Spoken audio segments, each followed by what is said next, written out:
ಈ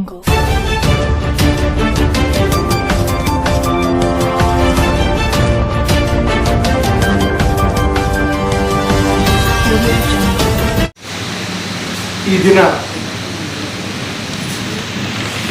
ಕರ್ನಾಟಕ ರಾಜ್ಯದ ಆಗ್ನೇಯ ಶಿಕ್ಷಕರ ಕ್ಷೇತ್ರದ ಚುನಾವಣೆ ಬಂದಿದ್ದು, ಈ ಚುನಾವಣೆಗೆ ಸಂಬಂಧಿಸಿದ ಹಾಗೆ ಕರ್ನಾಟಕ ರಾಜ್ಯ ಖಾಸಗಿ ಶಿಕ್ಷಣ ಸಂಸ್ಥೆಗಳ ಸಂಘ ರೂಪ್ಸ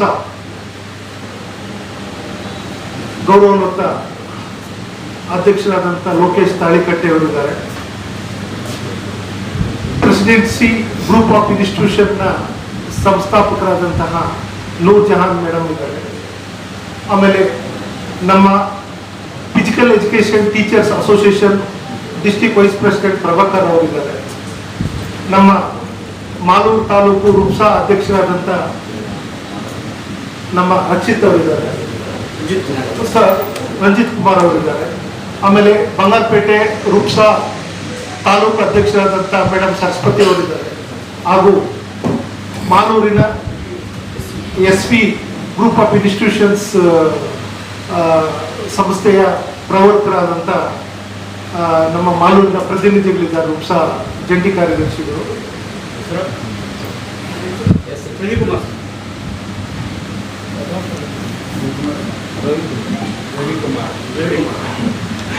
ಈಗ ಯಾಕೆ ಬರ್ತಾ ಇದ್ರು, ತುಂಬಾ ರೆಸ್ಪೆಕ್ಟ್ ನಿಂದ, ಪ್ರೀತಿ ವಿಶ್ವಾಸನಿಂದ, lot of hope and confidence ನಾವು ಅವ್ರಿಗೆ ಕರೆಸಿ ಗೆಲ್ಸಿ. For example YIN Narayana Swamy ಅವ್ರ ಸರ್ 3 ಟರ್ಮ್ಸ್ ಅವರು ಕಂಪ್ಲೀಟ್ ಮಾಡಿದ್ರು. ನಿಯರ್ಲಿ 18 ಇಯರ್ಸ್ ಅವ್ರು ವರ್ಕ್ ಮಾಡಿದ್ದಾರೆ. ನಮ್ಗೆ ಏನೇನ್ ಅನುಕೂಲ ಆಯ್ತು, ಏನೇನೋ ಪ್ರಾಬ್ಲಮ್ಸ್ ಆಯ್ತು, ಆ ಮಟ್ಟಕ್ಕೆ ಅವ್ರಿಗೆ ಇಳಿಯಕ್ಕಾಗಿಲ್ಲ. ಯಾಕೆ ಇಳಿಯಕ್ಕಾಗಿಲ್ಲ ಅಂದ್ರೆ, ಇವಾಗ ನಾನು ಸ್ಕೂಲ್ ರನ್ ಮಾಡ್ತಾ ಇದ್ದೀನಿ, ಪ್ರೈವೇಟ್ ಸ್ಕೂಲ್ ನಾನು ರನ್ ಮಾಡ್ತಾ ಇದ್ದೀನಿ ಆಸ್ ಎ ಲೇಡಿ. ಇವಾಗ ನಾನು ಬೇಸಿಕ್ಲಿ ನಾನು ಒಂದು primary school teacher. My qualification was only SSLC TCH. ನಾನು ಮತ್ತೆ ಮಾಡ್ಕೊಂಡೆ, ನಾನು ಡಿಗ್ರೀಸ್ ಎಲ್ಲ ನಾನು ಮತ್ತೆ ಕಂಪ್ಲೀಟ್ ಮಾಡ್ಕೊಂಡೆ. ಇವಾಗ ಟೀಚರ್ಸ್ 2 ಸ್ಕೂಲ್ಸ್ ಇದೆ, ನಂದು 2 ಬ್ರಾಂಚಸ್ ಇದೆ. ಅದರಲ್ಲಿ ನಿಯರ್ಲಿ 60-70 ಟೀಚರ್ಸ್ ಕೆಲಸ ಮಾಡ್ತಾ ಇದ್ದಾರೆ. 2000 ಮಕ್ಕಳು ಓದ್ತಾ ಇದ್ದಾರೆ ಆಲ್ರೆಡಿ. ಇವಾಗ ಬೇಸಿಕ್ಲಿ ನಾನು ಟೀಚರ್ ಆಗಿನಿಂದ ನನಗೆ ಟೀಚರ್ದು ಏನ್ ಪ್ರಾಬ್ಲಮ್ ಇದೆ, ಮ್ಯಾನೇಜ್ಮೆಂಟ್ ಏನ್ ಪ್ರಾಬ್ಲಮ್ ಇದೆ, ಎಸ್ಪೆಷಲಿ ಟೀಚರ್ದು ಏನ್ ಪ್ರಾಬ್ಲಮ್ ಇದೆ, ಅವ್ರ ಸುಖ ಏನು, ಕಷ್ಟ ಏನು, ನೋವು ಏನು, ಅವ್ರದ್ದು ಸ್ಯಾಲ್ರಿ ಪ್ರಾಬ್ಲಮ್ ಏನು, ಲೇಡೀಸ್ಗೆ ಎಷ್ಟು ಪ್ರಾಬ್ಲಮ್ ಇರುತ್ತೆ, ಅದೆಲ್ಲ ನಮ್ಗೆ ಗೊತ್ತಾಗುತ್ತೆ. ಯಾಕೆ ನಾನು ಟೀಚರ್ ಆಗಿನಿಂದ ಗೊತ್ತಾಗೋದು. ನಾನು ಒಂದು ಇಂಜಿನಿಯರ್, ಒಂದು ಡಾಕ್ಟರ್, ಒಂದು ಲಾಯರ್, ಒಂದು ಪೊಲಿಟಿಷಿಯನ್ ಆಗ್ಬಿಟ್ಟು ಕೂತ್ಕೊಂಡಿದ್ದೆ, ಟೀಚರ್ ಲೆವೆಲ್ಗೆ ನಾನು ಇಳಿಯಕ್ ಆಗ್ತಾ ಇರ್ಲಿಲ್ಲ. ನಮ್ದು ಎಷ್ಟು MNC ಅವ್ರು ಬಂದ್ರು, ಬರ್ತಾ ಒಂದು 25 ಇಯರ್ಸ್ ನಲ್ಲಿ ನಾನು ನೋಡಿದೀನಿ. ಯಾರು ಬರ್ತಾರೆ, ಏನೋ ನಮ್ಗೆ ಒಂದು ಗಿಫ್ಟ್ ಸಬ್ಮಿಟ್ ಮಾಡ್ಬಿಡ್ತಾರೆ ಟೀಚರ್ಸ್ಗೆ, ಸಮ್ ಅಮೌಂಟ್ ಏನೋ ಗಿಫ್ಟ್ ಮಾಡ್ಬಿಟ್ಟು ನೀವು ವೋಟ್ ಹಾಕಿ ಅಂದ್ಬಿಡ್ತಾರೆ. ಪಾಪ ಇಂಚೆ ನಾನು ಪತ್ರಿಕಾ ಗೋಷ್ಠಿ ಮಾಡುವಾಗ ನಮ್ಮ ರಾಜ್ಯ 15ನೇ ಪ್ಲೇಸ್ ಅಲ್ಲಿ ಇದೆ ಅಂತ ನಾನು ಹೇಳಿದ್ದೆ. ಸೊ ಅಲ್ಲಿಗೆ 4 ವರ್ಷದ ಇಂಚೆ ನಮ್ಮ ರಾಜ್ಯ 5 ಅಥವಾ 6ನೇ ಪ್ಲೇಸ್ ಅಲ್ಲಿ ಇತ್ತು. ಸೊ 15ನೇ ಪ್ಲೇಸ್ ಸ್ಲಿಪ್ ಆಗಿದೆ 4 ವರ್ಷದಲ್ಲಿ. ಈ ಬಹುಶಃ ಕೊನೆಯಿಂದ ನಾವು 5ನೇ ಪ್ಲೇಸ್ ನೋಡ್ಕೋಬೇಕು ಅಥವಾ 2ನೇ ಪ್ಲೇಸ್ ನೋಡ್ಕೋಬೇಕು ಗೊತ್ತಾಗ್ತಾ ಇಲ್ಲ. ಕಾರಣ ಏನಂದ್ರೆ ರಿಸಲ್ಟ್ ನಿಮ್ಮ ಮುಂದೆನೇ ಇದೆ. ಹಾಗೆ PUC ಫಲಿತಾಂಶಗಳು ಯಾವ ರೀತಿ ಇದೆ ಅನ್ನೋದು ಕೂಡ ನಿಮಗೆ ಗೊತ್ತಾಗಿದೆ. ಸೊ ಇಡೀ ರಾಜ್ಯದಲ್ಲಿ, ಇಡೀ ದೇಶದಲ್ಲೇ CET ಪರೀಕ್ಷೆನಲ್ಲಿ ಯಾವ ತರ ನಡ್ಕೊಂಡು ಸರ್ಕಾರ ಅನ್ನೋದನ್ನು ಕೂಡ ನೀವು ನೋಡಿದ್ದೀರಿ. ಸೊ 5 ಮತ್ತೆ 8 ಮತ್ತೆ 9ನೇ ತರಗತಿ ಪರೀಕ್ಷೆಗಳು ಹೇಗಾಗಿದ್ದಾವೆ ಅಂತ ನೋಡ್ಕೊಂಡಿದ್ದೀವಿ. ಇದು ಎಲ್ಲದಕ್ಕೂ ಕಾರಣ ಏನು ಅಂತಂದ್ರೆ ಆಳುವ ಸರ್ಕಾರಗಳು, ಅದ್ರ ಜೊತೆಗೆ ಅವ್ರು ಯಾವ ಮಂತ್ರಿಯನ್ನು ಆಯ್ಕೆ ಮಾಡ್ಕೊಳ್ತಾರೋ ಆ ಮಂತ್ರಿಗಳಿಂದ ಆದಂತಹ ಅವಾಂತರಗಳು, ತೊಂದರೆಗಳು. ಸೊ ಇಲ್ಲಿ ನಾವು ಪ್ರಮುಖವಾಗಿ ನಾವು ಇಟ್ಕೊಂಡಿರುವಂತಹ ಬಹುಮುಖ್ಯವಾದ ಸಮಸ್ಯೆ ಏನು ಅಂತಂದ್ರೆ 2006ರ ನಂತರ, ಅದರಲ್ಲೂ ವಿಶೇಷವಾಗಿ ಶಿಕ್ಷಕರ ಎಲ್ಲ ನೌಕರರಿಗೂ ಆ ಸಮಸ್ಯೆ ಇದೆ. 6ರ ನಂತರ ಎಲ್ಲ ಶಿಕ್ಷಕರಿಗೂ ಅಂದ್ರೆ ಆಲ್ಮೋಸ್ಟ್ 70% ಆಫ್ ದಿ ಶಿಕ್ಷಕರು ಪಿಂಚಣಿ ವಂಚಿತರಾಗ್ತಾರೆ. ಸೊ ರಿಟೈರ್ಡ್ ಆದಾಗ 60 ವರ್ಷದ ನಂತರ ಅವ್ರು ಏನ್ ಮಾಡ್ಬೇಕು, ಅವ್ರ ಬದುಕು ಅನ್ನೋದು ದೊಡ್ಡ ಸಮಸ್ಯೆ ಆಗಿ ಕನ್ವರ್ಟ್ ಆಗ್ತಾ ಇದೆ.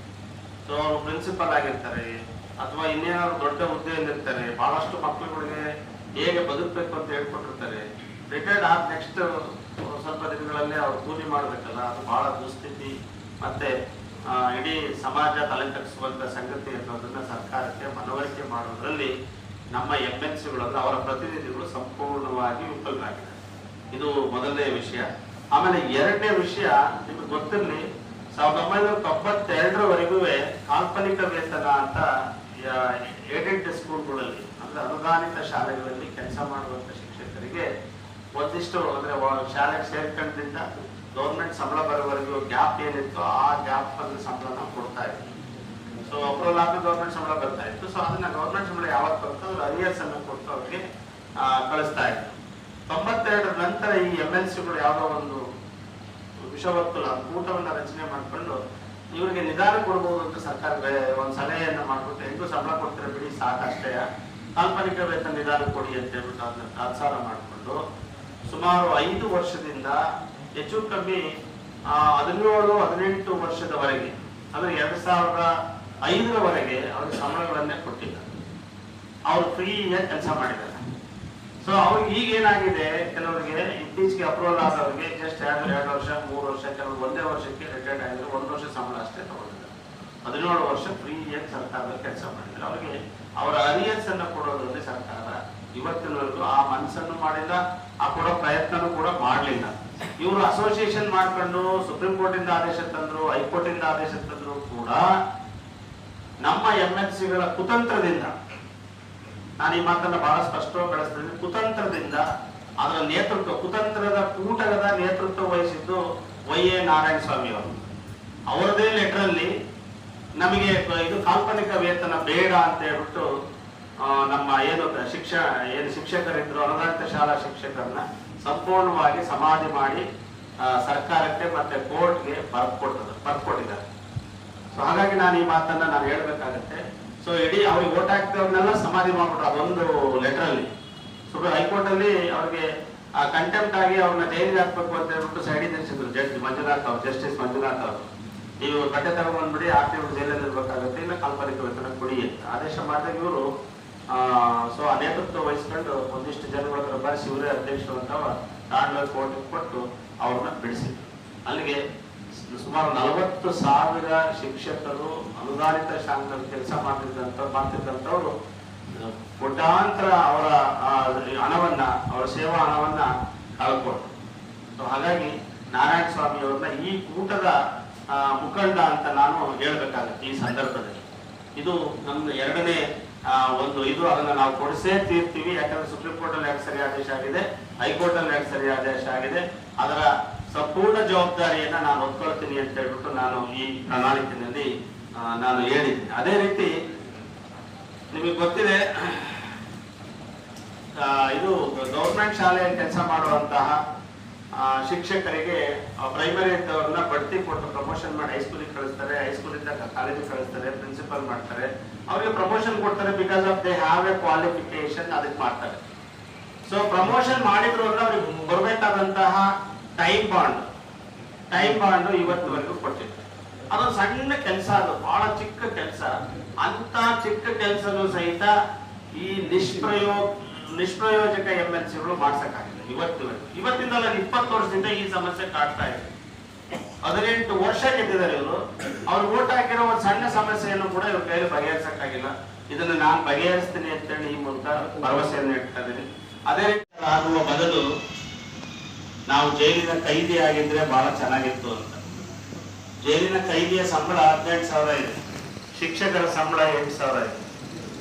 ಯಾವ ತೆಗೆದು ನೋಡಿ ನೀವು. ಇದನ್ನ ಲಾಸ್ಟ್ ಬೆಳಗಾಂ ಅಧಿವೇಶನದಲ್ಲಿ ಸೊ ಬೆಳಗಾಂ ಅಧಿವೇಶನದಲ್ಲಿ ಈ 14 ಜನ ಇದ್ದಾರೆ ಒಟ್ಟು MNCಗಳು, 11 ಜನ ಅಧಿವೇಶನದಲ್ಲಿ ಕೂತಿರ್ತಾರೆ. ಸೊ ಅತಿಥಿ ಶಿಕ್ಷಕರಿಗೆ ಸಂಬಳ 8,000ದಿಂದ 10,000ಕ್ಕೆ ಇನ್ಕ್ರೀಸ್ ಮಾಡ್ತಾರೆ, ಅಂದ್ರೆ 2,000 ಇನ್ಕ್ರೀಸ್ ಮಾಡ್ತಾರೆ. ಜೈಲಿಗಿರೋ ಕೈದಿಗಳಿಗೆ ಇವ್ರ ಸಮ್ಮುಖದಲ್ಲಿ ಇವ್ರ ಎದುರಿಗೇನೆ 6,000ರಿಂದ 18,000 ಮಾಡ್ತಾರೆ. ಸೊ ಅದು ಮೊದಲನೇ ವರ್ಷಕ್ಕೆ. 2ನೇ ವರ್ಷಕ್ಕೆ ಜೈಲಲ್ಲಿ ಇದ್ರು ಅಂತಂದ್ರೆ ಅವ್ರಿಗೆ 22,000ರಿಂದ 23,000 ಮಾಡಿದ್ದಾರೆ. ನೀವು 3ನೇ ವರ್ಷ ಇದ್ರೆ 28,000 ರೂಪಾಯಿ. ಸೊ ಪ್ರಮೋಷನ್ ಅಲ್ಲಿ ಆಗುತ್ತೆ ಜೈಲಲ್ಲಿ ಇದ್ರೆ. ಇಲ್ಲಿ ಹಂಗಲ್ಲ. ಈ 10 ವರ್ಷದಿಂದ 8,000 ರೂಪಾಯಿ ಕೊಡ್ತಾರೆ ದೇಶಗಳಿಗೆ. ಅದು ಕೂಡ ಕೊಡಲ್ಲ. ಗೊತ್ತಾಯಿಲ್ಲ ಸರ್ ನಮ್ಗೆ. ಹೌದು ಸರ್. ಐಡಿಯಾ ಕೊಡ್ತಿದ್ರೆ ಬೇರೆ ಅದನ್ನ ಮಾಡ್ಬೋದು. ಅಲ್ಲ, ನಾನು ಅದನ್ನ ವೈಭವೀಕರಿಸ್ತೀನಿ ಅಂತ ಅಲ್ಲ, ಬಟ್ ನಮ್ಮ ನೋವು ಹಂಗಾಗಿದೆ, ಬಹಳ ನೋವಿನ ಸಂಗತಿ ಇದು. ಸೊ ಶಿಕ್ಷಕರನ್ನ ಅಷ್ಟೊಂದು ನಿಕೃಷ್ಟವಾಗಿ ಕಾಣ್ತಾರೆ ಅಂತ ನಾನು ಅದನ್ನ ಕೇಳುವಂತನು ಕೂಡ ನಾನು ಹೇಳ್ತಾ ಇಲ್ಲ.